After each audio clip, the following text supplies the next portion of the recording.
40వ అధ్యాయంలోని 22వ వచనం మనం చదువుకుంటున్నాము. యెహోవా మోషేకు ఆజ్ఞాపించినట్లు అతడు ప్రత్యక్ష గుడారములో మందిరము యొక్క ఉత్తర దిక్కున అడ్డతెరకు వెలుపల బల్ల ఉంచి యెహోవా సన్నిధిని దాని మీద రొట్టెలు క్రమముగా ఉంచెను. యెహోవా సన్నిధిలో, ప్రభు సన్నిధిలో మనం ఏం చేశారు?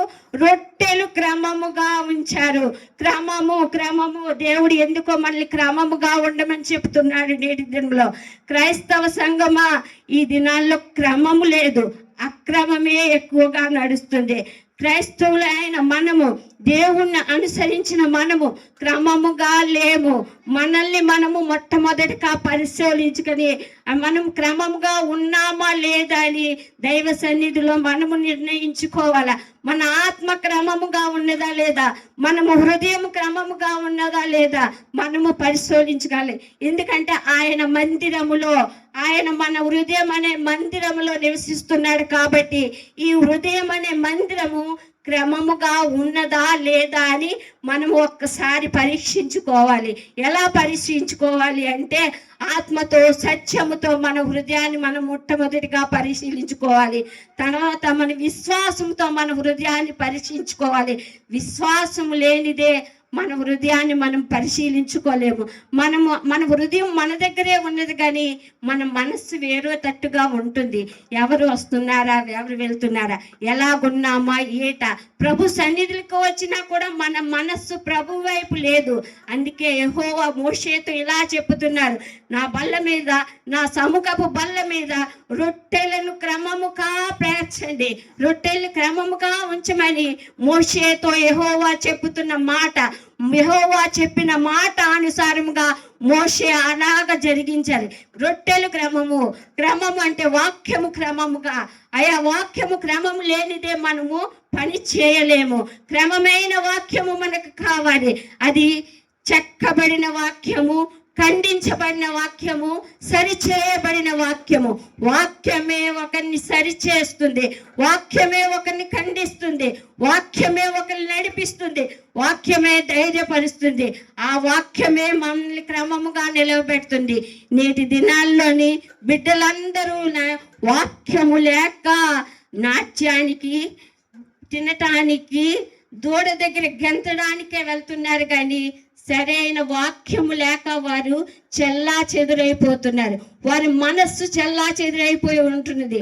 వాక్యమే క్రమముగా ఉంటే, ఖండించే వాక్యమే క్రమముగా ఉంటే మన బిడ్డలందరూ క్రమముగా నడుస్తారు. వాక్యము క్రమము లేనిదే కదా బిడ్డలు అలాగ నడవలేకపోతున్నారు. ఈ దినాన్ని ఎవరికైనా ఖండించే వాక్యము చెప్తే మరుసటి రోజు చర్చికి రారు, మరుసటి రోజు పాస్టర్ గారితో మాట్లాడరు. ఎందుకంటే అమ్మగారు నన్ను గద్దించారు, అమ్మగారు వాక్యంతో నన్ను సరి చేసుకోమని చెప్తున్నారు.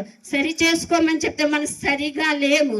అందుకే వాక్యం అంటుంది క్రమము. మీరు క్రమముగా ప్రభు సన్నిధిలో నిలవబడినప్పుడే ఆయన మేఘము సంఘముపై వచ్చును, నీపై వచ్చును. మనము క్రమముగా నిలబడాలి. దేవుడే చెప్తున్నారు, రొట్టెలను క్రమముగా ఉంచండి. ఆ ఏ రొట్టెలు అవని, అవి మంచి రొట్టెలా, పాచి రొట్టెలా, ఎలాంటి రొట్టెలు కానీ రొట్టెలను మాత్రమే క్రమముగా ఉంచమని చెప్తున్నాడు. అందులో క్రమముగా ఉంచంటే వాక్యముతో క్రమము చేయమని చెప్తున్నాడు. మనం క్రమముగా ఉండాలి. క్రమము లేనిదే ఏం చేస్తారు? నశించిపోతారు. దేవోక్తి లేక జనులు కట్టువిడి తిరుగుతున్నట్లుగా వాక్యము లేనిదే ప్రజలందరూ చల్లా చెదురైపోతున్నారు. కాబట్టి నేటి దినాల్లో కట్టుదిట్టమైన వాక్యము కావాలి, ఖండించే వాక్యము కావాలి. ఆ వాక్యము లేనిదే జనులు నశించిపోతున్నారు. నేటి దినాల్లో అలాగ ప్రజలు నిలుస్తున్నారు. క్రైస్తవులమైన మనము కూడా చల్లా చెదురుగానే ఉన్నాము. మన మనస్సు నిమ్మలము లేదు, మన ఆత్మ నిమ్మలము లేదు. ఏదో కాలిక వేసామా, ఆరాధించామా, అంతేతో అయిపోతుంది. దశంభాగం ఇచ్చామా, అంతే చాలు, దాంతో అయిపోయింది మన క్రమం. ఇంకా మరలా వారం వచ్చే వరకు మనం ఏం చేస్తాం? మన పనులు, మన వ్యవహారాలు మనమే చూసుకుంటున్నాము, కానీ దేవుని సంఘక్షేమము కొరకు ఆలోచన చేయటం లేదు. ఎందుకంటే అక్కడితోనే అది అయిపోయింది. సంఘంలో వచ్చాము, మన బాధ్యత అంతవరకు అనుకుంటున్నాం, కానీ అది బాధ్యత కాదు.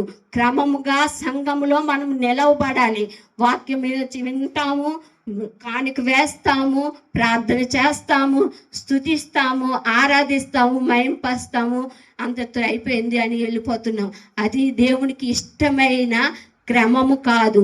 దేవునికి ఇష్టమైన క్రమము ఏంటి అంటే, విరిగి నలిగిన హృదయముతో ఆయన సన్నిధికి వచ్చినప్పుడు ఆయన మనల్ని క్రమపరిచి మనల్ని హత్తుకునే దేవుడు. ఆయన సన్నిధిలో మనం వచ్చేటప్పుడు విరిగి నలిగిన హృదయంతో రావాలి. అప్పుడు దేవుని ఆత్మ మనపై సంపూర్ణముగా నిలవబడుతుంది. అప్పుడు మనము ఆత్మలో ప్రవహింప చేస్తుంటున్నాం అనమాట. ఆత్మలో ఆయన్ని ఆరాధిస్తాం, ఆత్మలో మనం సంతోషిస్తాం, ఆత్మలో మనం ఆనందిస్తాం. విరిగి నలిగిన హృదయమే ఆయనకి ఇష్టమైనది. కాబట్టి విరిగి నలిగిన ఈ హృదయాన్ని ఆయన సన్నిధిలో మనము వచ్చినప్పుడు ఆయనకు అర్పించేది విరిగి నలిగిన హృదయం ఒక్కటి మాత్రమే. అలాగ మనం క్రమంలో జీవించాలంటే ఏలియా కట్టెలను క్రమముగా పేర్చెను. ఏలియా మన వంటి మనిషి కదా, క్రమముగా కట్టెలు పేర్చాడు. కానీ అగ్ని రావాలి, అగ్ని కురవాలి. అలా అగ్ని రావాలి, అగ్ని కురాలి అంటే ఏలియా ఏమి చేశారు? ఏలియా ప్రార్థన చేశారు. ఎలాంటి ప్రార్థన? విరిగి నలిగిన హృదయముతో ప్రార్థన చేశారు. ఎందుకంటే బయలుదేవతలు కూడా వారు కూడా వచ్చారు, వారు కూడా ప్రార్థన చేశారు, వారి దేవతలు వారు ప్రార్థన చేశారు, కానీ అగ్ని రాలేదు. మరలా ఏలియా కట్టెలు క్రమముగా పేర్చి ఏలియా ప్రార్థించాడు అగ్ని రావాలి అని. మోకరించి ఏలియా మోకాల మధ్యన ముఖము పెట్టుకొని ప్రార్థన చేశారు. అయినా ఏలియా ప్రార్థన అంగీకరించిన దేవుడు వెంటనే అగ్ని దిగి రాగానే ఆ అగ్నితో సమస్తమును కాల్చబడినది. అప్పుడు బయలుదేవతలు ఉన్న వారు కలిసి వచ్చి ఏలియాతో, నీ దేవుడే నమ్మకమైన దేవుడు, నీ దేవుడే సత్యవంతుడు అని వారు ఒప్పుకున్నారు. అలాగ నేటి మన భారతదేశంలో మన ప్రాంతాల్లో నీ దేవుడే సత్య దేవుడు అని ఒప్పుకునే దినాలు రావాలి. నీవు సేవించే దేవుడు గొప్పవాడు, నీవు అనుసరించే దేవుడు గొప్పవాడు, నీవు నమ్మిన దేవుడే గొప్పవాడు అని వారు ఒప్పుకోవాలి. అప్పుడు మన భారతదేశంలో క్రైస్తవం పట్ల దేవుడు ఉన్న ఇది ప్రేమ మరి అధికముగా పెరుగుతుంది. అవును, మనం సేవించే దేవుడే గొప్పవాడు, మనం సేవించే దేవుడు మంచివాడు, మనం సేవించే దేవుడు మన నడిపించి ధైర్యపరిచే దేవుడు. భారతదేశంలో వారు మన దేవుణ్ణి సేవించేలాగా మనము అద్భుత కార్యములు జరిగించాలంటే మనము ఉజ్జీవింపబడాలి, మనము మండించబడాలి, అగ్ని కురిపించబడాలి. అలాగ కురిపించాలి, అలాగ మండించబడాలి అంటే మనము మొట్టమొదటిసారిగా ఆత్మతోని, మనస్సుతోని, విరిగిన నలిగిన హృదయంతోని ప్రభు సన్నిధిలో, నా తండ్రి నీవే ప్రభు, నీవు తప్ప వేరొక దేవుడు నాకు లేడు అని నిజముగా మనం రుజువు చేసుకున్నప్పుడు మన దేశంలో, మన ప్రాంతంలో, మన రాష్ట్రంలో, మన పల్లెలో కూడాను దేవుణ్ణి నమ్మే అనుసరించే వారు అనేక మంది లేస్తారు. అలాగ మనం ప్రార్థించినప్పుడు దేవుడు బలమైన కార్యములు జరిగిస్తాడు. దేవుని అగ్ని మన మన సంఘాల్లో కురుస్తుంది, దేవుని అగ్ని మన సంఘంలో వస్తుంది, దేవుని అగ్ని మన హృదయంలో ప్రవేశింపజేస్తుంది, మనల్ని మండిస్తుంది, మనల్ని కాల్చుతుంది. కాబట్టి మనం ఆ అగ్నితో నింపబడే వారిగా ఉండాలి అంటే దేవుని సన్నిధిలో విడిగి నలిగి ఉండాలి. నీ దేవుడే నిజమైన దేవుడు అని ఒప్పుకునే దినాలు రావాలి. మన సంఘాల్లో అనేక మంది మనల్ని అనుసరించేవారు, మళ్ళీ చూచేవారు, నీ దేవుడే నిజమైన దేవుడు, నీవు సేవించే దేవుడే నిజమైన దేవుడు అని ఒప్పుకునే దినాలు రావాలి అంటే మొట్టమొదటిగా మనం ప్రార్థన చేయాలి. విరిగి నలిగిన మనస్సుతో ప్రార్థన చేయాలి. ఆయనకి ఇష్టమైనది విరిగి నలిగిన హృదయము. అలాగే ఏలియా విరిగి నలిగిన హృదయముతో ప్రార్థన ప్రార్థించగానే దేవుని అగ్ని వచ్చి సమస్తమును దహించెను. అలాగ మన దేశంలో విరిగి నలిగిన హృదయం కలిగి మనము ప్రార్థించాలి. మన కొరకు మనము కాదు, నశించిపోతున్న ఈ కోట్లాది ఆత్మల కొరకు భారము కలిగి ప్రార్థించాలి. ప్రార్థనే ప్రాముఖ్యము, ప్రార్థనే ప్రాధాన్యము. ప్రార్థన లేనిది ఏమి కార్యములు మనము చేయలేము. నువ్వు ప్రార్థించినప్పుడే జయిస్తావు. ఏలియా ప్రార్థించెను, అగ్ని కురిపించాను. ఏలియా ప్రార్థన చేయకపోతే అగ్ని కూడా రాదు, అవమానపరచబడిపోతాము. అలాగే బయలుదేవతలు ఎలాగ అవమానపరచబడ్డారో మనము కూడా అలాగే అవమానపరచబడతాం. అందుకే దేవుని సన్నిధిలో విరిగి నలిగిన హృదయంతో ప్రార్థించినప్పుడే అగ్ని క్రమముగా కురుస్తుంది. అప్పుడు ప్రజలు నేను దేవుణ్ణి అనుసరిస్తాడు. నీ దేవుడే సత్యమైన వాడు, నీవు సేవించిన దేవుడే నమ్మదగిన వాడు అని ఇశ్రాయేలు జనాంగం అంతా కూడా ఏలియా తట్టు వెళ్ళారు. దేవుని కొరకు దేవుని సన్నిధిలో ఏలియా వైపు వెళ్ళి అందరూ యెహోవా దేవుని నమ్మదగిన దేవుడు, ఆయన నామాన్ని స్తుతిస్తూ గణపరిచారు. ఎందుకంటే ఇట్టి కార్యములు, ఇట్టి సూచక్రియలు, ఇట్టివన్నీ కూడా వారి మధ్యలో దేవుడే జరిగించాడు. అందుకే ఆయన నామం హెచ్చింపబడి ఉన్నది. మనము ఈ అన్య జనాంగము మధ్యన ఆయన నామాన్ని ఘనపరిచే వారిగా ఉండాలంటే మనము క్రమముగా ఉండాలి. మనము క్రమముగా ఉన్నప్పుడే వారు మనల్ని అనుసరిస్తారు, మన దేవుణ్ణి అనుసరిస్తారు. మనము క్రమముగా లేనిదే మన దేవుణ్ణి వారు అనుసరించలేరు. అనుసరించాలి అంటే ప్రార్థన చేయాలి. అగ్ని రావాలంటే ప్రార్థన చేయాలి. నీ బలమైన ప్రార్థన దేవుడు ఇష్టపడుతూ ఉన్నాడు. నీ విరిగి నలిగిన హృదయంతో చేసే ప్రార్థన ఆయన ఇష్టపడుతూ ఉన్నాడు. ఏలియా వలె మనము కూడా ప్రార్థన చేయాలి, అగ్ని కురిపించాలి. నీవు సేవించే దేవుడు నిజమైన దేవుడని ప్రతి ఒక్కరూ ఒప్పుకోవాలి. అలాగ దేవుడు కార్యములు జరిగించును గాక. రెండో మాట చెప్తున్నాను. రెండో మాట ఏంటి? నిర్గమకాండంలోనే 40వ అధ్యాయము 25వ వచనంలోని యెహోవా సన్నిధిని ప్రదీపములను వెలిగించెను. యెహోవా సన్నిధిలోని ప్రదీపములను వెలిగించెను అంటే దీపము, మనం వెలిగించే దీపముగా మనం ఉండాలి. మనకి వెలుగు లేనిది మనం ఇంకెవరికి వెలుగు ఇవ్వగలము? మనం వెలిగించేటప్పుడే కదా ఇంకొకరికి వెలుగు ఇవ్వగలము. మనకి వెలుగు లేనప్పుడు మనకి ఎవరికి వెలుగు ఇవ్వలేము కదా. ఎలా వెలిగిస్తాము? మనమే చచ్చబడిపోయి ఉంటే ఇంకొకరికి మనం ఏం వెలిగిస్తాము? అందుకే మనము నిత్యముగా ఉండాలి, మండించబడుతూ ఉండాలి, వెలిగించబడుతూ ఉండాలి. అలాంటిది ప్రదీపములట ఆయన సన్నిధిలో, యెహోవా సన్నిధిలో ప్రదీపములను వెలిగించను. నిత్యము నిత్యము యెహోవా సన్నిధిలో వెలిగించే వారిగా మనం ఉండాలి. ఆయన పరిశుద్ధ సన్నిధిలో నిత్యము మనము వెలిగించే వారిగా ఉండాలి. మనం మండుతూ ఉండాలి ఆయన సన్నిధిలో నిత్యము, ఆత్మతో, సత్యముతో, బలముతో, ప్రార్థనతో, సౌహాసముతో, ఉపవాసముతో ఆయన సన్నిధిలో నిత్యము మనం వెలుగుతూ ఉండాలి. ఆయన బలిపీఠము దగ్గర మనం నిత్యము వెలిగే వారిగా ఉండాలి. వెలగాలి అంటే మనము వెలగాలి, ఇతరులు వెలిగించాలి. మనము వెలిగేటప్పుడే ఇతరులు వెలుగుతారు. మనము క్రమముగా ఉంటే వాళ్ళు క్రమముగా ఉంటారు. మనము క్రమము తప్పితే వారు తప్పుతారు. మనము వెలుగు లేకపోతే వారు వెలుగులోనికి రాలేరు. వారి చీకటి సంబంధంలోనే ఉండిపోతారు. ఈ లోకము చీకటి సంబంధంలో ఉన్నది కాబట్టి ఓ క్రైస్తవ జనాంగమా, మనము వెలిగించబడే వారిగా మనం ఉండాలి. మనం వెలిగించే వారిగా ఉండాలంటే మొట్టమొదటిగా మనం వెలిగించుకోవాలి. మన మంటను ఆర్పికూడదు. మన మంటను దినదినము, ప్రతిదినము, అనుదినము బలిపీఠము చెంత వెలిగించుతూ ఉండబడాలి. అప్పుడే మనం ఇతరులు వెలిగించగలము. అలాగ వెలిగించిన ఒక వ్యక్తి అయితే అపోస్తులైన పౌలు గారు సౌలుగా మారి సౌలుగా ఉన్న దినాల్లోని అనేక సంఘాలు చీల్చివేసి, అనేక మందిని హింసించి, అనేక మందిని చంపి, అనేక విధంగా క్రూర కార్యములు జరిగించిన ఆ సౌలే నేటి ప్రభు దమస్కు దగ్గర పౌలు గారికి ప్రత్యక్షమైనప్పుడు, ఆయన కళ్ళు వెలిగినప్పుడు, ఆయన హృదయం వెలిగించబడినప్పుడు అనేక మందిని వెలిగించిన పౌలే ఈ దినాన్న ఆయన చరిత్రనే మనం చెప్పుకుంటూ బ్రతుకుతున్నాం. ఆయన రచించిన ఈ వాక్యాలే, ఆయన చెప్పిన సమస్తంనే మనం ఆయన చెప్పిన క్రమంలోనే నడవగలుస్తున్నాం. అలాగ పౌలు గారు ఎలాగ వెలిగించారో అందరినీ వెలిగించారు, అనేక సంఘాల్ని వెలిగించారు, అనేక జీవితాలను బాగు చేశారు, అనేక మందిని ప్రభువులో సన్నిధిలో నడిపించారు. ఏం పౌలు గారికి ఏం తక్కువ?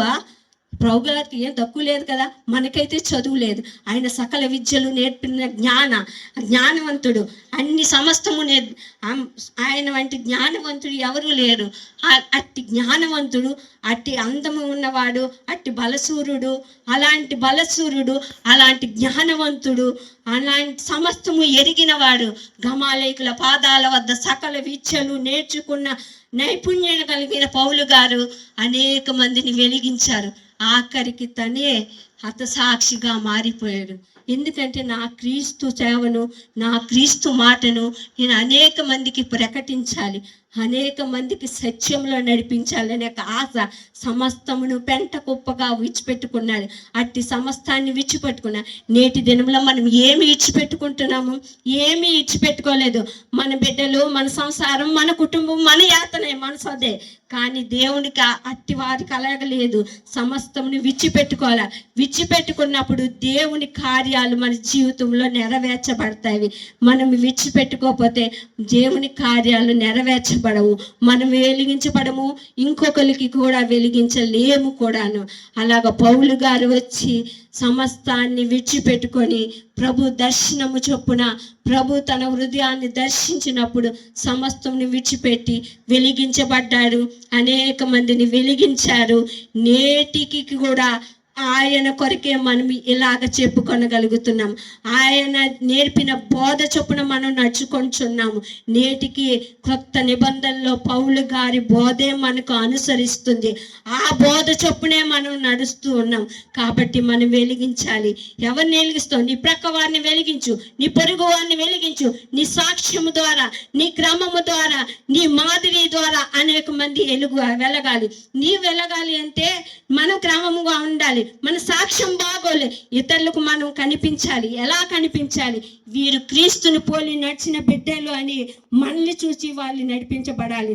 మనమే క్రమం లేము, మనమే వెలుగులా లేము, మనమే చచ్చడిపోయి ఉన్నాము. కాబట్టి మనల్ని అలాగ మనం బ్రతుకున్న మనల్ని ఆయన వెలిగించాలి అంటే మనం వెలిగి ఉండాలి, ఆత్మీయంగా వెలగాలి. నీ సాక్ష్యం బాగోవాలి, నిన్ను చూసి అనేక మంది నడవాలి. అంటే క్రీస్తు వారిలో ఉన్నారు, క్రీస్తుతో నడిచిన బిడ్డలు అని వారు ఎరగాలి. అలాగ మనం ఉండాలి, అంతే మాదిరిగా ఉండాలి. మనం గొడవలు ఆడేవారిగా ఉండకూడదు, శాంతియుతముగా మనము ఉండాలి. అప్పుడే లోకము మనల్ని చూస్తుంది. క్రీస్తు మనల్ని చూస్తే లోకము మనల్ని చూస్తూ ఉన్నది. లోకము మనల్ని చూస్తూ ఉందంటే మనము మాదిరిగా ఉండాలి. క్రీస్తుని పోలే మనము మాదిరిగా ఉండాలి. మనలో మాదిరి లేని జీవితం లేదు, నేటి దినాల్లోని ఎవరికి లేదు. క్రైస్తవులుగా మనం పేరే ఉన్నది కానీ మన జీవితాల్లో మాదిరి లేదు. ఆ మాదిరిగా మనం బ్రతకడానికి ప్రయత్నం చేయండి. నేటి దేవుడు రాకడ సమీపిస్తూ ఉంది. కాబట్టి మనము క్రీస్తుని అంగీకరించిన మనము లోకానికి మాదిరిగా ఉండాలి. అప్పుడే మన జీవితాల్లో కార్యాలు జరిగిస్తాడు. ఒక సమరయ స్త్రీ కొరకు సమరయ ప్రాంతానికి యేసు ప్రభు వారు వెళ్ళారు. ఆ సమరయ స్త్రీ పాపాత్మురాలు, కానీ తన పాపమునంతా యేసు వాక్కు ద్వారా వినిన వెంటనే తన కుండని అక్కడే పడవేసింది. కుండ తన పాపాన్ని అక్కడే విడిచిపెట్టుకున్నది. ఆ పాపమును విడిచిపెట్టుకొని వెంటనే సమరయ ప్రాంతమునకు వెళ్ళి అనేక మందికి యేసుని గూర్చిన సత్యవాక్యము వివరించింది. అలాగా మనం వివరించాలి. ఒక సమరయ స్త్రీ యేసు వాక్యాన్ని వెలిగించబడి అనేక మందిని తన సమరయ ప్రాంతాన్ని వెలిగించింది. నేటి దినాల్లో మనము మన ప్రాంతాల్ని వెలిగించుకోవాలి. ఎలాగ వెలిగించాలి? మన పొరపాట్లన్నీ ఆయన సన్నిధిలో ఒప్పుకోవాలి. ప్రతి పొరపాటు ఒప్పుకోవాలి. ఒప్పుకున్నప్పుడే మన సాక్ష్యము నిలవబడుతుంది. ఒప్పుకొని మనము కూడా అలాగ నడవాలి. ఒప్పుకోకుండా ఏమి మనం చేయలేము, పశ్చాత్తాపము చేయకుండా ఏమి చేయలేము. మనం వింటాము, వెళ్ళిపోతాము, అంతే మన క్రమము. కానీ పశ్చాత్తాపము, సమరయ స్త్రీ పశ్చాత్తాపము పడింది. తన పని అక్కడ వదిలిపెట్టింది, తన కుండను అక్కడ వదిలిపెట్టింది. వెంటనే తమ ప్రాంతానికి వెళ్ళి అనేక మందికి సాక్షిగా నిలబడి ఈనాడు పరిశుద్ధ గ్రంథంలో తను లెక్కింపబడినది. అలాంటి సమయ స్త్రీగా మనం ఉండాలి. ఆయన పరిశుద్ధ గ్రంథంలో మనం లెక్కించబడాలి. ఆయన జీవ గ్రంథంలో మన పేరు ఉండాలి. అంటే మన పాపాలు, మన పొరపాటు, మన దోషాలు, మన కుటుంబ సమస్యలు సమస్తమును విడిచిపెట్టాలి. విడిచిపెట్టి ఎలా విడిచిపెట్టాలి? నీ క్రీస్తు నీలో పని చేస్తే నువ్వు వెళ్ళి అనేక మందిని వెలిగిస్తావు. మనం అన్ని ఒప్పుకున్నప్పుడే, సమస్తాన్ని విడిచిపెట్టినప్పుడే అప్పుడు మనం చేస్తాం. మనం ఎంత అరిచినా, మనం ఎంత రోధించినా, మనం ఏమి చేసినా కూడా మనము వెలిగించలేము. మన క్రమముగా ఉండాలి. మన సాక్ష్యము బాగోవాలి. ఇతరులు మన సాక్ష్యాన్ని చూస్తున్నారు, మనల్ని చూస్తున్నారు. నేటి దినములో క్రైస్తవులకు వస్తున్న దాడులు, హింసలు మనం అనేకము దినదినము కూడా చూస్తూ ఉన్నాము. ఎందుకంటే చూస్తున్నాం, క్రైస్తవులు అంటే అందరికీ హింసే, అసూయే.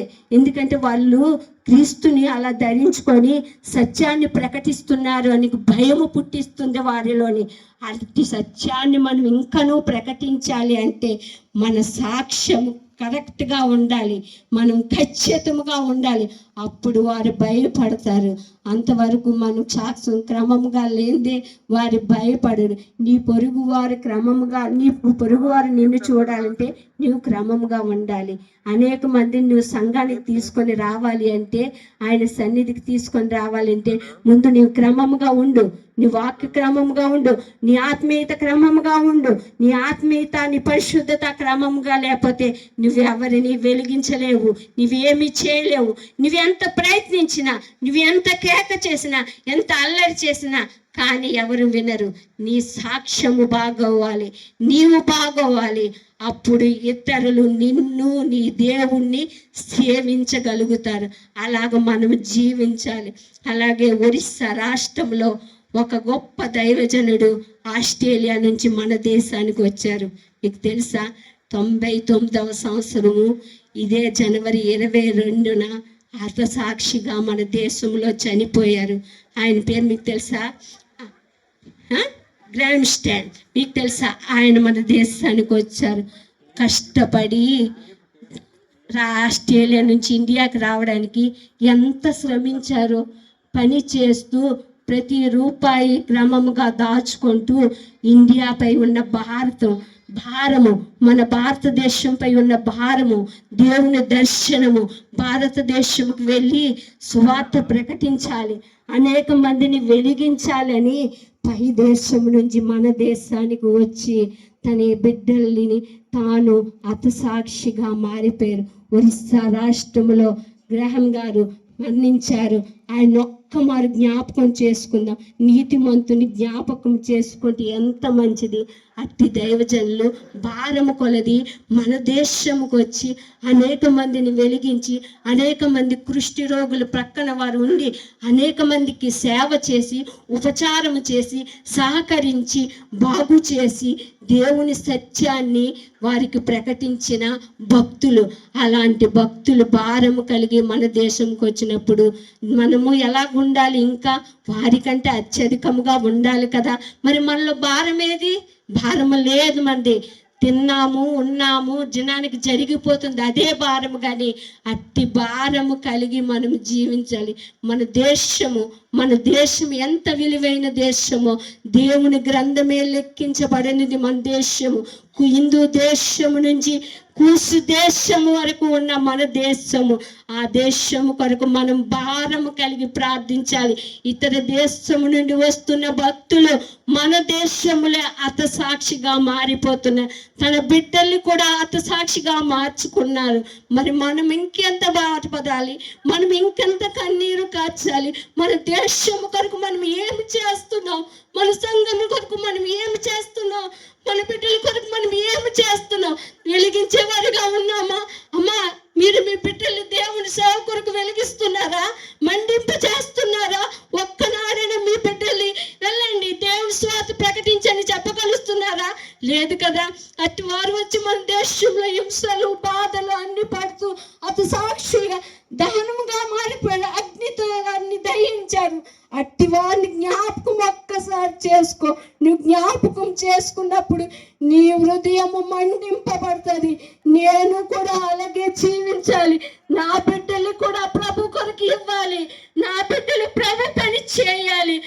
బిడ్డలు అనేక మందికి వెలిగించే వారిగా ఉండాలి అని ప్రార్థన చేయాలి.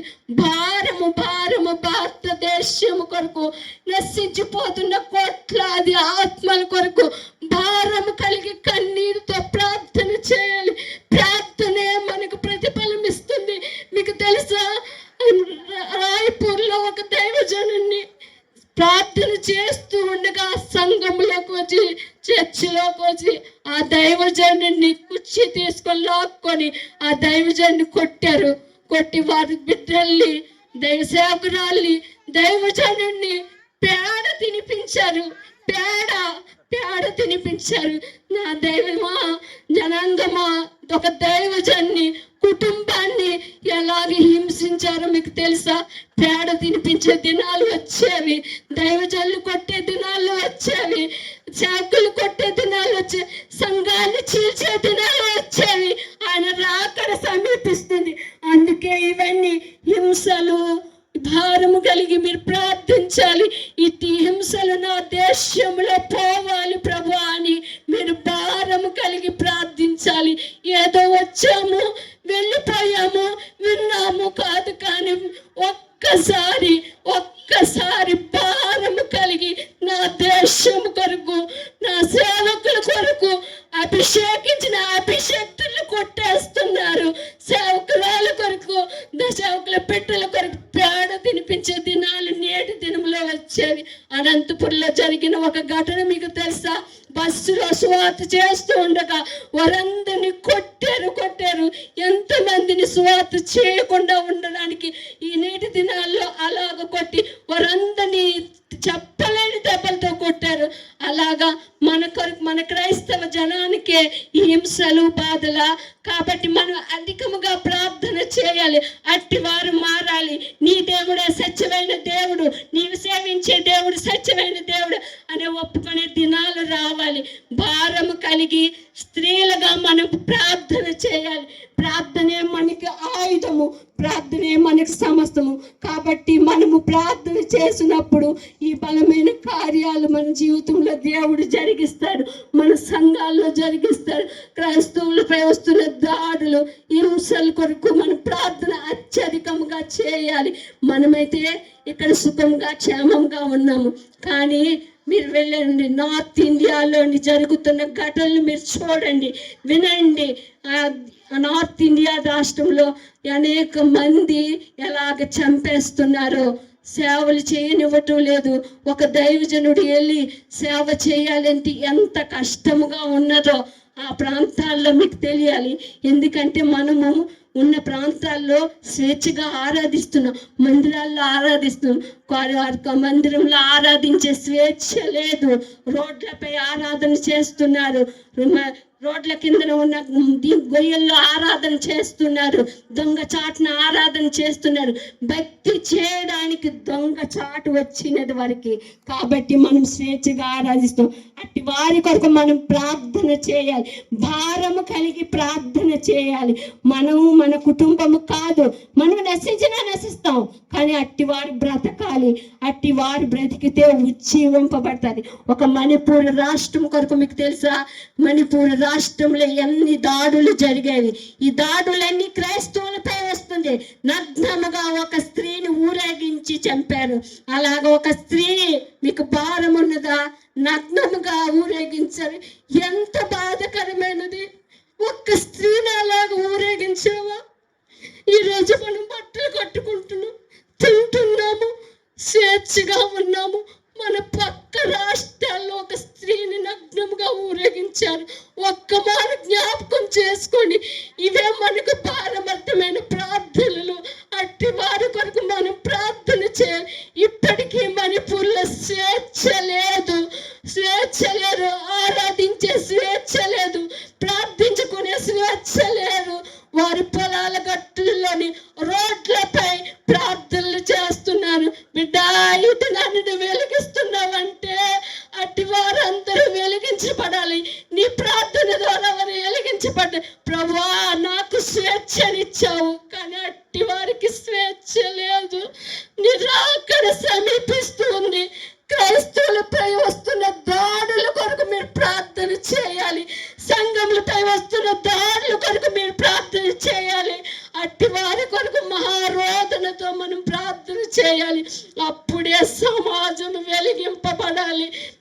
అట్టి కాకుండా మనం సమాజంను వెలిగించలేము.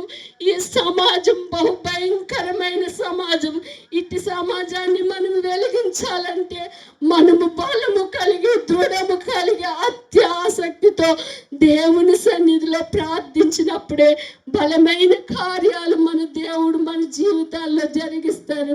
ఒక్క భారము కలిగి ప్రార్థన చేద్దాం. మూడవది ప్రార్థన. ధూపము వేశారు, సమాజ మందిరంలో ధూపము వేశారు. ధూపము ప్రార్థనకు సాదృశ్యము. ప్రార్థన సమాజ మందిరంలో ప్రార్థనలు లేవు, ప్రార్థన కరువైపోయింది. వాక్యం అయితే మోగుతూ ఉంది. ఉపదేశాన్ని అంగీకరించము, సత్యవాక్య ఉపదేశాన్ని అంగీకరించము. భయము, సత్యవాక్య ఉపదేశం ఖండిస్తుంది అని భయము, క్రమము చేస్తుంది అనే భయము. సత్యవాక్య ఉపదేశం ఎక్కడ ఉంటుందో అక్కడ మనము ఉండాలి. అయ్యా, మనము ఒక్క దినమున రక్తంలో పొరలాడుతున్న మన జీవితాలు, ఆ తల్లి గర్భంలో పిండముగా ఉన్నప్పుడు రక్తంలో పొరలాడుతున్న మన జీవితము, నాభి సూత్రము కోయక ముందే రక్తంలో పొరలాడుతున్న మన జీవితాన్ని ఆయన రక్షించాడు కదా. ఆయన మళ్ళీ కడిగాడు కదా. తను ఉప్పు రాసి మళ్ళీ కడిగి పరిశుద్ధపరిచి పూట కూలివాణి గృహంలో మళ్ళీ చేర్చాడు కదా. ఆ చేర్చిన గృహంలో మనం ఎలాగున్నాము, సంఘంలో మనం ఎలాగున్నాము. మన ప్రార్థనలు ఏమి, సంఘంలో ప్రార్థన లేదు, ఏమీ లేదు. ప్రార్థన నిశ్చితమైపోయింది. ప్రార్థన ఇలాగ మన జీవితాల్లో జరుగుతున్నాయి. మన ప్రాంతాల్లో ఇలా హింసలు, మన కుటుంబాల్లో బాధలు, మన సమస్యలు. ప్రార్థన లేనిదే ఈ సమస్య. ఎప్పుడు సంఘానికి వస్తాము, వెళ్ళిపోతున్నాము, అంతేగాని ప్రార్థన లేదు. అమ్మా, ఏకాంత ప్రార్థన కావాలి, వేకువజాము ప్రార్థన కావాలి. నీ కంఠస్వరము ప్రభు సన్నిధిలో వినిపింపజేయ వేకువజామునే. అప్పుడే నీ ప్రార్థన దేవుడు ఆలకిస్తాడు. ఏకాంతంగా ప్రార్థన చేయి, సహవాసంతో కూడి ప్రార్థన చేయి, ఆత్మీయులతో కూడి ప్రార్థన చేయి. ప్రార్థనే ప్రతి పరిస్థితిని మారుస్తుంది. ఒక అబ్రహాము ప్రార్థన చేయడము, దేవుని లోతు కుటుంబం కొరకు అబ్రహాము ప్రభు సన్నిధిలో బ్రతిమాలి ప్రార్థన చేశాడు. ఒక మోషే ప్రార్థన చేశాడు. అసలు ఇశ్రాయేలు జనాంగం రక్షింపబడాలని. ఈ దినాన్న నీ జనాంగం రక్షింపబడు కొరకు నీవు ప్రార్థన చేయాలి. ఒక ఎస్తేరు ప్రార్థన చేసింది తన యూదా జనాంగం కొరకు. యూదా జనాంగం నశించిపోతున్నారు. నేను నశించదని కానీ నా జనాంగం నశించిపోకూడదని భారము కలిగి ప్రార్థించింది. ఒక రూతు ప్రార్థించింది, నీ దేశమే నా దేశము, నీ దేవుడే నా దేవుడు, నీ దేవుడు తప్ప ఇంకే దేవుడు నాకు లేడు అని మనం ప్రార్థన చేయాలి. అట్టి ప్రార్థన మనకు కావాలి. ఏది నేటి దినములో ప్రార్థన లేవు. దేశము కొరకు ప్రార్థన లేదు, బిడ్డల కొరకు ప్రార్థన లేదు. ఎవరి బిడ్డలు చెడిపోతున్నారు, లోకంలో పడిపోతున్నారు. క్రీస్తుని అంగీకరించిన బిడ్డలకి వాక్యం లేదు, సాహసం లేదు, ప్రార్థన లేదు. నాట్యము, తినడము, తాగడం అంతే. లోపకు ఎవ్వని బిడ్డలు, క్రీస్తుని అంగీకరించిన బిడ్డలు కూడా చనిపోతున్నారు. అట్టి బిడ్డల కొరకు నువ్వు ప్రార్థన చేయాలి. నీ యవన బిడ్డలు నశించిపోకూడదంటే నీ ప్రార్థనే ప్రాముఖ్యము. అలాగ ప్రార్థించిన భక్తులు మన బైబిల్ గ్రంథంలో అనేక మంది దైవ జనాంగం అంతా ప్రార్థన ద్వారా సమస్తాన్ని జయించాడు. నేటి దినములో మనం ప్రార్థించినప్పుడే మనం సమస్తాన్ని జయించగలము. ప్రార్థించినప్పుడే సమస్త కార్యాలు మన దేశం, మన సంఘం, మన ప్రాంతం, మన రాష్ట్రం, మన కుటుంబాల్లోని, మన బిడ్డల్లో జరుగుతాయి. తల్లిదండ్రులుగా భారం కలిగి మనం ప్రార్థన చేయాలి. సంఘ నాయకురాలుగా మనం ప్రార్థన చేయాలి. బిడ్డలుగా మనం ప్రార్థన చేయాలి. యవన బిడ్డలారా, దయచేసి మీరు ఆశలకు లోపడిపోవద్దు, నాట్యానికి లోపడిపోవద్దు, పాటలకు లోపడడం కాదు, డాన్సులకు లోపడడం కాదు. ఈ దోతల దగ్గర, ఈ దూడల దగ్గరికి వెళ్ళి మీరు డాన్సులు చేయడం కాదు. వెళ్ళి దూడల్లో అనుసరిస్తున్నారు నేటి దినాల్లో. దూడ దగ్గరికి వెళ్తున్నారు ప్రతి ఒక్కరు.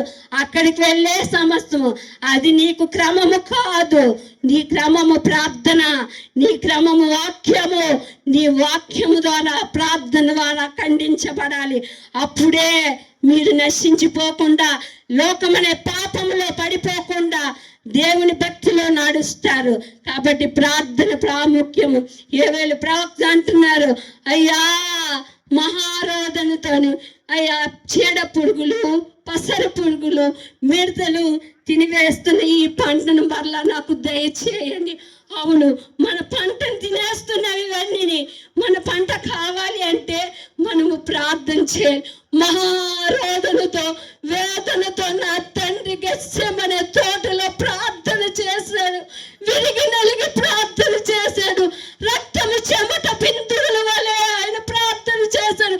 నీ కొరకు నా కొరకు నశించిపోకూడదనే మహారోదనతో మహావేదనతో చెమట రక్త బిందువులే గెత్సెమనెలో నలిగిపోతూ ప్రార్థన చేశారు. బిడ్డ, నా పరమ తండ్రి మన కొరకు కన్నీరు విడిచి ప్రార్థించినప్పుడు అమ్మా నీవు కన్నీరు విడవకుండా ప్రార్థన చేయలేవా? రమ్ము కొట్టుకొని కుమారుడు చనిపోతే తల్లి రమ్ము కొట్టుకొని ప్రార్థించినట్లు ప్రార్థన చేయమ్మా. భారము నీలో పుట్టాలమ్మా, ప్రార్థన భారము పుట్టాలి. సంఘాలు వచ్చి వింపబడలేదంటే ప్రార్థన లేదు, ప్రార్థన లేదు. మన బలిపీఠాలు కూలిపోయావి. ఈ కూలిపోయిన బలిపీఠం మరలా కట్టుకోవాలి, కట్టబడాలి. నీ బలిపీఠం మరలా కట్టుకో. ఆయన సన్నిధికి రా, నీ బలిపీఠాన్ని నువ్వు కట్టుకో. చెమట రక్త బిందువు వలె నా తండ్రి గెత్సెమనే తోటలో నలిగిపోయాడు. నలిగిపోయి మన కొరకు ప్రార్థించాడు. ఆ పరమ తండ్రిని ఒక్క మారు జ్ఞాపకము చేసుకోతలే. ఇది నాన్నప్పుడు ప్రార్థిస్తే నువ్వు ముందుకు నడవగలవు. ప్రార్థన లేనిది ఏమి చేయలేమమ్మా, ప్రార్థన చేయలేము. ప్రసవ వేదన పడుతున్న స్త్రీ తన బిడ్డ గర్భంలో ఉన్నప్పుడే జన్మించడానికి ఎంత ప్రసవ వేదన పడుతుందో నీ గర్భం అంత ప్రసవ వేదన పడాలి. భారము కలిగి దేశము కొరకు నీ ప్రాంతము కొరకు ప్రసవ వేదన కలిగి ప్రార్థన చేయండవా. అయ్యా, యవ్వన బిడ్డ తన భర్త చనిపోతే ఎలాగ యవ్వన బిడ్డలు కన్నీరు కాస్తారు? నీ భర్త కొరకు ఎలాగ కన్నీరు కాస్తావు ప్రభా? యవ్వన బిడ్డలు, యవ్వన కుమార్తె తన భర్త చనిపోయినప్పుడు ఎలా కన్నీరు కాచి ప్రార్థిస్తుందో అమ్మా, నేటి దినంలో మీరు అలా కన్నీరు కాచి ప్రార్థన చేయండి. దేవుడికి నీ కన్నీరు ప్రార్థన విలువైంది. నీ కన్నీరు ఆయన బుట్టిలో దాస్తాడు. నీ కన్నీరు ఆయన కవిలలో లెక్కించబడతావి. ఈ దినాన్ని నువ్వు ఎంత కన్నీరు కాచి వెతుతున్నావో నీ కన్నీరు అంతా ఒక దినాన్ని నీ బుట్టిలో లెక్కింపబడుతుంది. ఆయన కవిలలో నీ కన్నీరు కొరకు రాస్తాడు. జీవ గ్రంథములో నీ కవిలలో రాస్తాడు నీ కన్నీరుని. అమ్మా, ప్రార్థన చేద్దాం. భారతదేశము కొరకు నశించిపోతున్న ఈ కోట్లాది ఆత్మల కొరకు, లోకములో మత్తుకు బానిసైపోతున్న ఈ యవ్వన బిడ్డల కొరకు, పాప ఊబిలో పడిపోతున్న ఈ బిడ్డల కొరకు, అక్రమ సంబంధములు పెట్టుకున్న బిడ్డల కొరకు ప్రార్థన చేయండి. తల్లిదండ్రులు చెప్పుకోవాలి మానసికమైన బాధ బిడ్డలు పాడైపోతున్నారు. వారి కొరకు ప్రార్థన చేద్దాము. నీ బిడ్డ క్షేమముగా ఉన్నప్పుడే లోకాన్ని వెలిగిస్తూ ఉంది. నీ బిడ్డ రక్షింపబడినప్పుడే అనేక బిడ్డల్ని రక్షించిస్తుంది. నీ బిడ్డలు నశించిపోకుండా, లోకము నశించిపోకుండా కన్నీరు కారుస్తూ భారము కలిగి ప్రార్థన చేద్దాం. అలాగే ప్రార్థించిన వీరులు ఎంతో మంది నేటి దినాన్ని ఆ వీళ్ళ కోసం మనం జ్ఞాపకం చేసుకుంటున్నాం. అంటే వారి కన్నీరు కాచిన ప్రార్థనే ఈ దినాన్ని మనం అలాగే నిల్చున్నాము. ఆ భక్తులు జ్ఞాపకం చేసుకుంటూ మనము కూడా కన్నీరు కారుస్తూ భారము కలిగి ప్రార్థన చేయాలి. ప్రార్థన చేసినప్పుడే దేవుడు బలమైన కార్యాలు జరిగిస్తూ ఉంటాడు. మనం ప్రార్థన చేయకపోతే ఏమి కూడా జరగదు. పని చేయలేము. నీకు సత్తువ ఉండదు, నీకు భారము ఉండదు, నీకు బలము ఉండదు, నిన్ను రక్షించేవాడు ఉండడు. నువ్వు ప్రార్థించినప్పుడే నా దేవుడు నిన్ను రక్షిస్తాడు, నీ జీవితంలో బలమైన కార్యాలు జరిగిస్తాడు. పరిశుద్ధ ఆత్మదేవుడు నిన్ను నడిపిస్తాడు, నిన్ను ధైర్యపరుస్తాడు, నిన్ను హెచ్చిస్తాడు, నేను అనేక జనాంగము ముందున నిలబెడతాడు. నువ్వు ప్రార్థించినప్పుడే దేవుడు నీ జీవితంలో బలమైన కార్యాలు జరిగిస్తూ ఉంటాడు. ప్రార్థనే ప్రాముఖ్యము. ప్రార్థనే సమాధానం ఇస్తుంది, ప్రార్థనే శాంతిని ఇస్తుంది. యుద్ధాలు జరుగుతున్నవి, యుద్ధాలు ఆగాలి. పొరుగు దేశాలు మనపై యుద్ధమునకు పొంచి చూస్తూ ఉన్నాయి. కానీ ఒక ప్రార్థన, ఒక క్రమము అన్నీ మనకి కావాలి. మన లోకంలోని అందరికీ అన్ని పనులకి క్రమంగా ఉంటాం, కానీ ప్రార్థనకి క్రమము ఇవ్వము. మనం ప్రార్థనకి క్రమము ఇవ్వాలి. మొట్టమొదటిది ప్రార్థన, వాక్యము. ఈ మనకి రెండు రెక్కల వంటిది.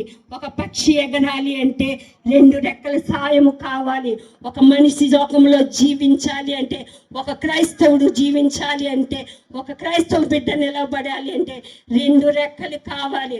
వాక్యము, ప్రార్థన అనే రెండు రెక్కలు. ఈ రెండు రెక్కలు సమానముగా ఉండినప్పుడే మనం ఎగరగలుస్తాం, లేనితే మనం పడిపోతాము. ఏది హెచ్చు తగ్గు చేయవద్దు. ప్రతినిత్యము ప్రార్థన చేయాలి, ప్రతినిత్యము వాక్యము చదవాలి, వాక్యాన్ని ధ్యానించాలి, వాక్యానుసారంగా నడవాలి. సత్యవాక్యం ఎక్కడ మోగుతుందో అక్కడే మనము నిలబడాలి. ఖండించే వాక్యము, చెప్పే వాక్యము, చిక్కే వాక్యము, సరిచేసే వాక్యము, ఉపదేశించే వాక్యము, ఆ వాక్యాన్ని నువ్వు అంగీకరించాలి.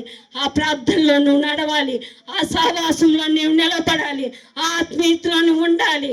నీ ఆత్మీయత కోల్పోకూడదు. వారందరూ ఏక మనస్సుతో అప్పుడు ప్రార్థన చేశారు. ప్రార్థన చేసిన వెంటనే గంగాలమ్మ దగ్గరికి వచ్చారు. కాళ్ళు చేతులు కడుక్కొని ఆ గంగాలం దగ్గరకు వచ్చి కాళ్ళు చేతులు కడుక్కున్నారు. అమ్మా, మీరు కాళ్ళు చేతులు అంటే మీరు పరిశుద్ధపరచుకోండి అని దేవుడు చెప్తున్నాడు. నేటి దినాల్లో పరిశుద్ధత కావాలి. పరిశుద్ధత లేనిది ఏమి చేయలేము. ప్రతి ఒక్కరు పరిశుద్ధతే అపోస్తులు ఆనాడు మేడ గదిలోని అందరూ కలిసి ఏక మనస్సుతో, ఏకభావముతో ప్రార్థించినప్పుడు వారి మధ్యన పరిశుద్ధాత్మ అగ్ని వచ్చింది. మనందరము ఏక మనస్సుతో, ఏకభావముతో ప్రార్థించినప్పుడు బలమైన పరిశుద్ధాత్మ అగ్ని మన మధ్యకు రావాలి. అలాగ వారి కాళ్ళు కడుక్కొని మందిరావరణంలో ప్రవేశించినప్పుడు ఒక మేఘము వారిపై కుమ్మరించెను. అలాగ ఒక మేఘము రావాలి అంటే మనందరము ఒక భావములోకి రావాలి, ఒక తాత్పర్యములోకి రావాలి, ఒక మనస్సు కలిగి ఉండాలి. ఏక మనస్సు, అందరిది ఒకే మనస్సు కావాలి. క్రైస్తవుల్లో విమర్శలు రాకూడదు, ఎక్కువ తక్కువ లేకూడదు. అందరూ ఒకే భావము, ఒకే మనస్సు, విరిగి నలిగిన హృదయంతో అపోస్తుని మేడ గది మీద ప్రార్థించినప్పుడు అగ్ని వారి మధ్యలో వచ్చినది.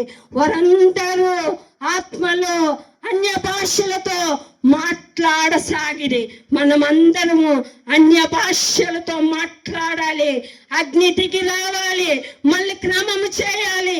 ఒకే క్రైస్తవం అంతా ఒకే భావములోకి రావాలి. అప్పుడు దేవుడు తన కార్యాలు మన దేశంలో, మన ప్రాంతంలో, మన రాష్ట్రంలో జరిగిస్తాడు. మనమందరూ క్రైస్తవం అంతా ఒక్క దాటిలో రావాలి. ఒక్క దాటిలో రావాలి అంటే మేడగది ప్రార్థన అనుభవం మనకు కావాలి. ఆ ప్రార్థనే మనకు సమస్తమునిస్తుంది, అగ్ని కుమ్మరిస్తుంది. ఆ ప్రార్థనే సమాధానంగా అంతని నింపుతుంది. అలాంటి ప్రార్థన నేటి దినంలో కావాలి. మన రాష్ట్రాల్లో వస్తున్న అల్లర్లు, క్రైస్తవులపై వస్తున్న దాడులు, సంఘాలపై వస్తున్న దాడులు, సేవకులపై వస్తున్న దాడులు, ఇవన్నీ ఖండించబడాలంటే మనమందరము ఒక తాటి కిందన రావాలి. ఒక మనస్సుతో, ఒక భావముతో, ఒక ఆత్మతో, పరిశుద్ధాత్మతో నింపబడి మనము కాల్చబడాలి. అనేక మందిని కాల్చాలి, అనేక మందిని సంహరించాలి, అనేక మందిని మనం ఎదుర్కొనాలి అంటే పరిశుద్ధాత్మ అభిషేకము నేటి కాలంలో మనందరికీ కావాలి. ఆత్మ లేని దేన్ని ఏమి చేయలేవు. ఆత్మ రావాలి, పరిశుద్ధాత్మతో నింపబడాలి, మండింపబడాలి. రక్షింపబడాలి. దేశం కొరకు మీరందరూ ప్రార్థన చేయండి. ఒక్క మారు నా దేశం కొరకు ప్రార్థన చేయండి. ఒక్క మారు అన్నయ్య నన్ను పిలిచారు, అక్క పిలిచింది. అన్నారు అన్నయ్య అక్క, అమ్మ నువ్వు ఏ చెప్తావమ్మా, ఏ అంశం కోసం చెప్తావని అక్క నన్ను అడిగింది. అక్క నేను ప్రకటించడానికి రాలేదక్క, నాకు ప్రకటన కాదు, నేను దేవుని సన్నిధిలో ప్రార్థన కోసమే వచ్చాను అన్నయ్యకి చెప్పాను. అన్నయ్య నా భారం అంతా ప్రార్థనే, నేను ప్రార్థన చేయాలి, మరుగైపోయి నేను ప్రార్థన చేయాలి. నా ఆశ, నా బాధ, నా భారము కేవలం ప్రార్థనే. ప్రార్థన తప్ప ఇంకేం చేయను. నేను మరుగైపోవాలి. నా తండ్రి కనబడాలి, నా తండ్రి నామం ప్రకటింపబడాలి, నా తండ్రి మహింపడాలి, నేను మరుగైపోవాలి. అదొక్కటే భారంతో అన్నయ్యకి అక్కకి చెప్పాను. అక్క నా అంశం ఏంటి కాదక్క, ప్రార్థన అంశమే. నా భారము ప్రార్థనే. నశించిపోతున్నా ఈ కోట్లాది ఆత్మలు రక్షింపబడాలనే ప్రార్థన, అదే భారంతో వచ్చాను, అదే భారంతో నేను ప్రకటించాలి. అంతకన్నా నేను ఏం చెప్పను, ఏ క్రమాలు నేను చెప్పను, ఏ మర్మాలు నాకు తెలియవు, ఏవి నాకు రాదు. కానీ ఒక్కటి భారము కలిగి నా ప్రభు సన్నిధిలో ఈ కోట్లాది ఆత్మల కొరకు ప్రార్థనే నాకు ఒక ఆయుధము, ప్రార్థనే నాకు సర్వము. ఈ 2026లో దేవుడు తన సన్నిధిలో నన్ను ప్రార్థించే ఒక యోధురాలుగా, మనందరము ప్రార్థించే ఒక యోధులుగా ఉండాలి. అదే మనం ప్రార్థన. మనం కనిపించకూడదమ్మా, మనం మరుగై ఉండాలి. మనం మరుగై ఉండినప్పుడు ఆయన మహింపరచబడతాడు. వెనుక నుండి భారము కలిగి స్త్రీలుగా మన సమయం అంతా ప్రార్థించడానికి చేద్దాం. ఎంత ప్రార్థిస్తామో అంత కార్యాలు నా ప్రభు మన జీవితాల్లో జరిగిస్తాడు. ప్రార్థన లేదే ఏమి చేయలేము. ప్రార్థన ఒక్కటే ఆయుధము. కన్నీరు కాచి విరిగి నలిగిన హృదయంతో ప్రార్థన చేయండి. సేవకులు కట్టి వారికి పేడ తినిపిస్తున్నాను. మీకు భారం ఉన్నదా? ఒక దైవజనుడికి పేడ తినిపిస్తున్న దినాలు వచ్చేసాయి. ఒక దైవజనుడి కుటుంబానికి పేడ తినిపిస్తున్నారు ఈ సమాజం. అట్టి సమాజంలో మనం ఉన్నాము. మనం ఇంకా స్వేచ్ఛగా ఉన్నాము. దైవజనులకు వస్తున్న బాధలు, హింసల కొరకు ప్రార్థన చేద్దాం. కుటుంబంలో సమస్యలు, గలిబిలి, సేవకులకు క్రమం లేదు. సేవకుల కుటుంబాలు పాడైపోతున్నాయి. ఆకలి, తప్పు, దాహంతో ఉన్నారు, ప్రయాసపడుతున్నారు, పంట కోయలేకపోతున్నాము. ప్రభువా నా సేవకులు రక్షింపబడాలి. అభిషేకింపబడిన దావీదును రక్షించిన దేవా, దావీదును నిలబెట్టుకున్నావు. ఏ దావీదో, ఎక్కడో ఉన్న దావీదుని తీసుకొచ్చి నిలబెట్టుకున్నావు. అట్టి అభిషక్తుడిని నీవు నిలబెట్టుకున్నావు. నా హృదయానుసారుడు అన్నావు. విరిగి నలిగిన హృదయంతో నీ సన్నిధికి వచ్చాడు. దినమునకు 7 మార్లు ప్రార్థించాడు. సాయంత్రపు కాలంలో నా చేతులు పెట్టి ప్రార్థించినప్పుడు నైవేద్యం అన్నాడు. అట్టి దావీదు నిలబడ్డాడు. అట్టి దైవజనుడు నిలబడ్డాడు. అట్టి దైవజనుడిగా నా దైవజనులు మీరు నిలబెట్టుకోండి. నా దైవజనులు మీరు వాడుకోండి. నా దైవజనం పడిపోకూడదు. నా దైవజనం మండింపబడాలి. నా అభిషేకము పోనివ్వకండి. ఏ అభిషేకము కొరకు నీవు నిలబడ్డావో, ఏ దావీదు అభిషేకము కొరకు నీవు నిలబడ్డావో, అదే దావీదు అభిషేకము నా దైవ జనాంగం పోయింది. ఆ జనం నిలబడాలి. నా దైవ సేవకులు రక్షింపబడాలి. దైవ జనాంగం ఈరోజు నిలబడితే కదా మనం నిలబడగలము. నా దైవ జనాంగం లేకపోతే నీవేమైపోదువో. అట్టి దైవ జనాంగం రక్షణ కొరకు ప్రార్థించండి. నేటి దినంలో దైవజనుడు రక్షింపబడితే కదా లోకము వెలిగింపబడుతుంది. ఒక దైవజనుడి క్షేమమే మన క్షేమము.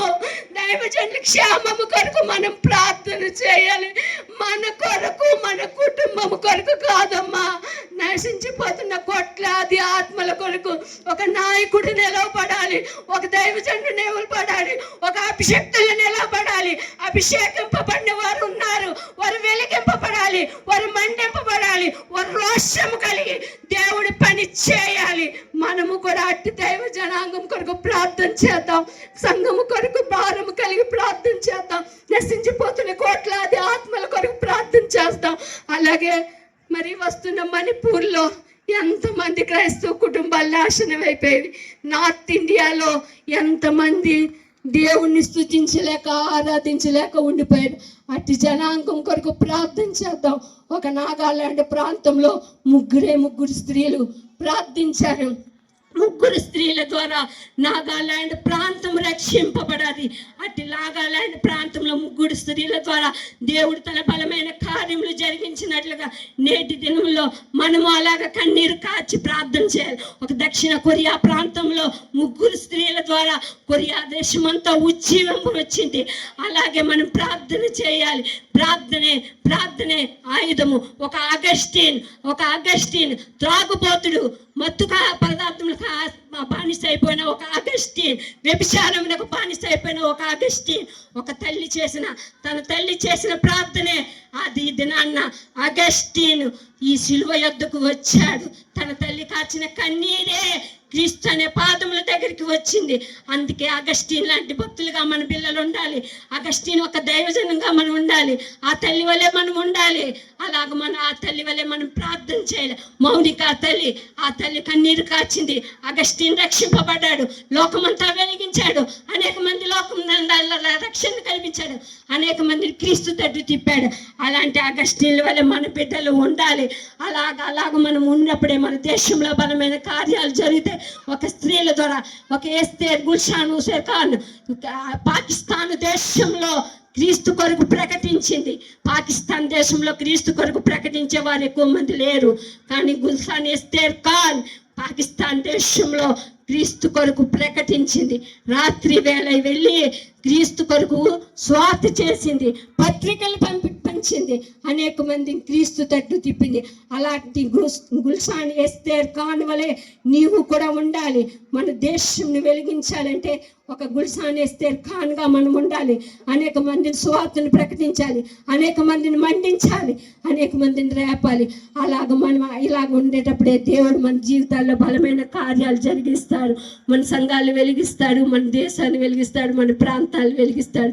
ఒక్కసారి భారము కలిగి అందరము ఒక చిన్న ప్రార్థన చేసుకుని భారము కలిగి మీ సన్నిధిలో ఈ దినాన్ని నా ప్రభు మీ సన్నిధికి మీ మధ్యకు నన్ను పంపించారు.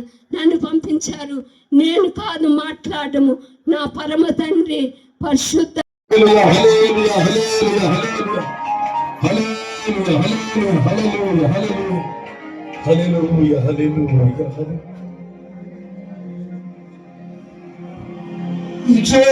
జ్యోతిర్మయుడా నా ప్రాణ ప్రియుడా,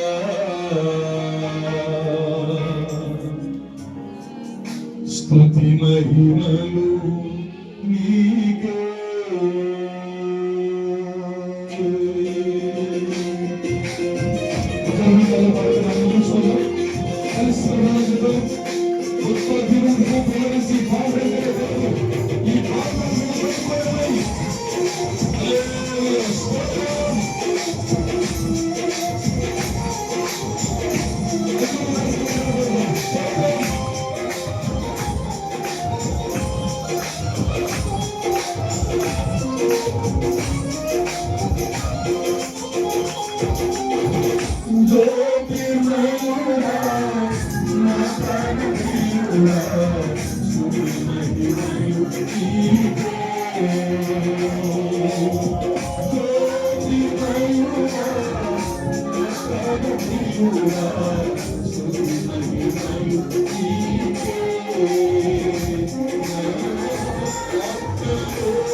జ్యోతిర్మయుడా నా సారథియుడా స్తుతి మహిమలు నీకే.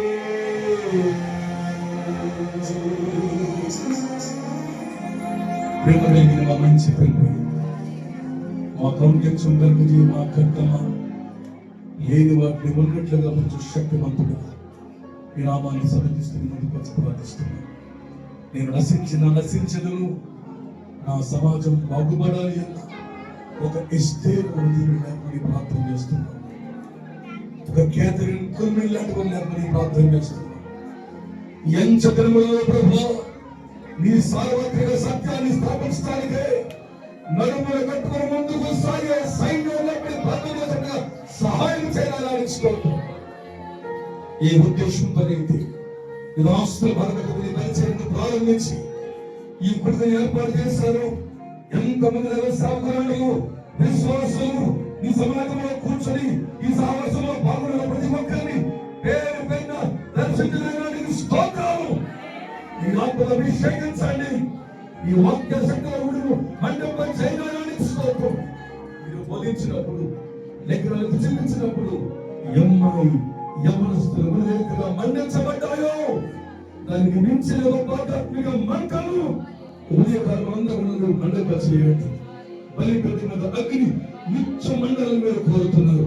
ఈ ఉత్సాహం, ఈ యొక్క సంతోషం, ఈ తాకిడి కేవలం ఒక గుడికతో ఆగిపోకూడదు. ఈ నిత్యం మాలో మండాలి ప్రభా. ఆఖరి శ్వాస వరకు మండాలి.